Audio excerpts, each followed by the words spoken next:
ரோமர் 11ஆம் அதிகாரம். இப்படி இருக்க தேவன் தம்முடைய ஜனங்களை தள்ளிவிட்டாரோ என்று கேட்கிறேன். தள்ளிவிடவில்லையே. நானும் ஆபிரகாமின் சந்ததியிலும் பென்யமீன் கோத்திரத்திலும் பிறந்த இஸ்ரவேலன்.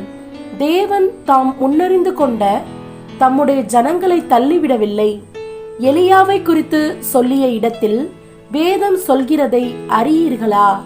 அவன் தேவனை நோக்கி, கர்த்தாவே, உம்முடைய தீர்க்கதரிசிகளை அவர்கள் கொலை செய்து உம்முடைய பலிபீடங்களை இடித்து போட்டார்கள். நான் ஒருவன் மாத்திரம் மீதியாயிருக்கிறேன்.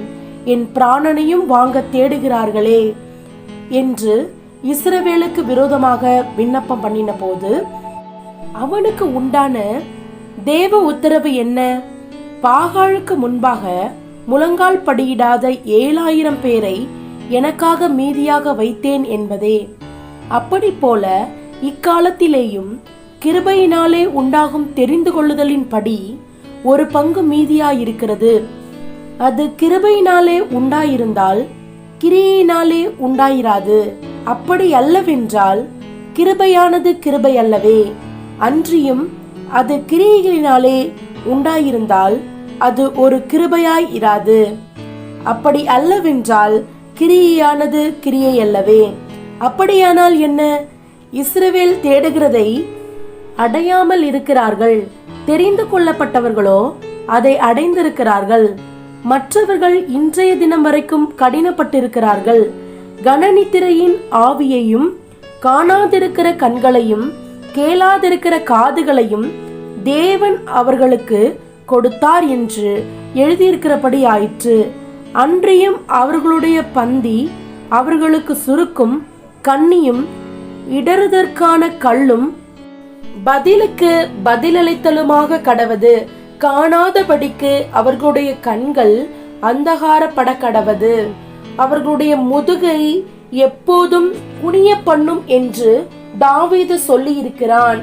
இப்படி இருக்க விழுந்து போகும் படிக்காய் இடறினார்கள் என்று கேட்கிறேன். அப்படி அல்லவே. அவர்களுக்குள்ளே வைராக்கியத்தை எழுப்பத்தக்கதாக அவர்களுடைய தவறுதலினாலே புறஜாதிகளுக்கு ரட்சிப்பு கிடைத்தது. அவர்களுடைய தவறு உலகத்திற்கு ஐஸ்வர்யமும் அவர்களுடைய குறைவு புறஜாதிகளுக்கு ஐஸ்வர்யமுமாய் இருக்க அவர்களுடைய நிறைவு எவ்வளவு அதிகமாய் அப்படி இருக்கும். புறஜாதியாராகிய உங்களுடனே பேசுகிறேன்.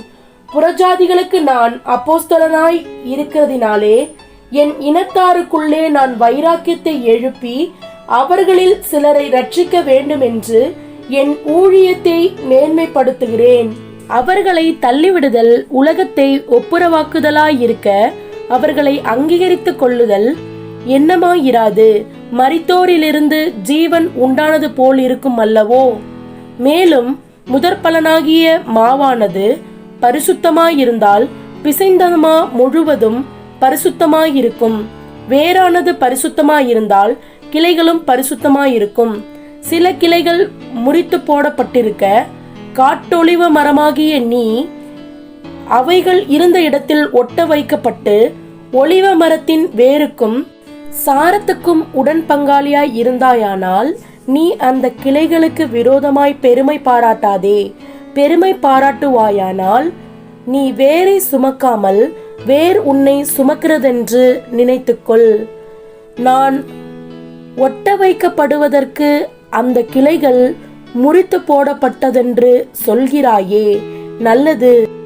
அவிசுவாசத்தினாலே அவைகள் முறித்து போடப்பட்டன.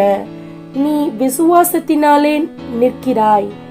மேட்டிமை சிந்தையாயிராமல் பயந்திரு.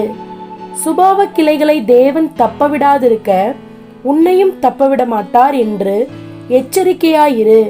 ஆகையால் தேவனுடைய தயவையும் கண்டிப்பையும் பார்.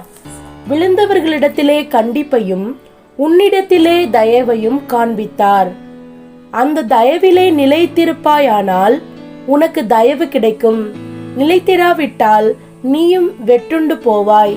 அன்றியும் அவர்கள் அவ்விசுவாசத்திலே நிலைத்திராதிருந்தால் அவர்களும் ஒட்ட வைக்கப்படுவார்கள். அவர்களை மறுபடியும் ஒட்ட வைக்கிறதற்கு தேவன் வல்லவராயிருக்கிறாரே.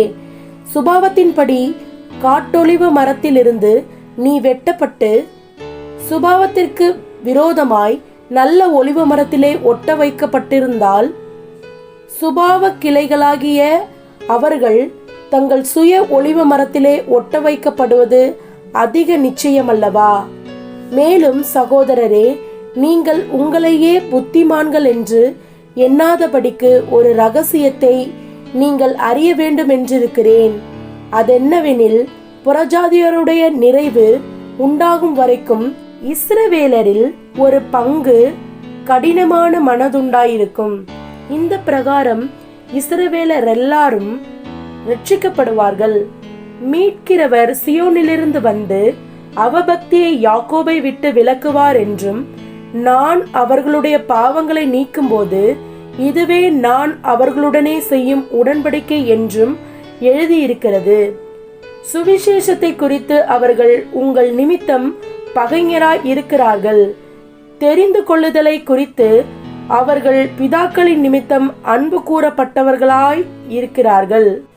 தேவனுடைய கிருபை வரங்களும் அவர்களை அழைத்த அழைப்பும் மாறாதவைகளே. ஆதலால் நீங்கள் முற்காலத்திலே தேவனுக்கு கீழ்ப்படியாதிருந்து இப்பொழுது அவர்களுடைய கீழ்ப்படியாமையினாலே இரக்கம் பெற்றிருக்கிறது போல அவர்களும் இப்பொழுது கீழ்ப்படியாமல் இருந்தும் பின்பு உங்களுக்கு கிடைத்த இரக்கத்தினாலே இரக்கம் பெறுவார்கள். எல்லார் மேலும் இரக்கமாயிருக்கத்தக்கதாக தேவன் எல்லாரையும் கீழ்ப்படியாமைக்குள்ளே அடைத்து போட்டார். தேவனுடைய ஐஸ்வர்யம், ஞானம், அறிவு என்பவைகளின் ஆழம் எவ்வளவாயிருக்கிறது! அவருடைய நியாய தீர்ப்புகள் அளவிடப்படாதவைகள், அவருடைய வழிகள் ஆராயப்படாதவைகள். கர்த்தருடைய சிந்தையை அறிந்தவன் யார்? அவருக்கு ஆலோசனைக்காரனாய் இருந்தவன் யார்? தனக்கு பதில் கிடைக்கும்படிக்கு முந்தி அவருக்கு ஒன்றை கொடுத்தவன் யார்? சகலமும் அவராலும் அவர் மூலமாயும் அவருக்காகவும் இருக்கிறது. அவருக்கே என்றென்றைக்கும் மகிமை உண்டாவதாக. ஆமேன்.